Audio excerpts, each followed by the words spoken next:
ఆయనకి రాజకీయ పోరాటం ఒకటే తెలుసు.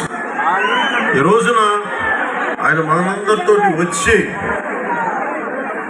ఒక సోషియోపాత్ అంటారు జగన్. యాక్చువల్లీ సైకోపాత్తో పాటు సోషియోపాత్. ఎవ్వరు సమాజంలో నవ్వుతూ ఉంటే చూడలేడు జగన్. ఎవరు తెల్లబట్టలేసుకుంటే చూడలేడు. ఎవరు నవ్వుతూ ఉంటే చూడలేడు. ఎవరి దగ్గర డబ్బులు ఉంటే చూడలేడు. అలాంటి వ్యక్తిని, అలాంటి రాక్షస సమూహాన్ని ఆయన బలంగా ఎదుర్కొన్నారు. ముఖ్యంగా తెలుగుదేశం మద్దతుదారులకి, నాయకులకి, కార్యకర్తలకి నెల్లిమర్ల నుంచి పేరు పేరున చెప్తా ఉన్నాను. 4 దశాబ్దాలు బలమైన మనకి వ్యవస్థ బలం ఉండి నేను మీ బాధ నేను అర్థం చేసుకున్నాను. కష్టాల్లో ఉన్నప్పుడు మనకెందుకులే నేను అనుకోలే. అదే 4 దశాబ్దాలు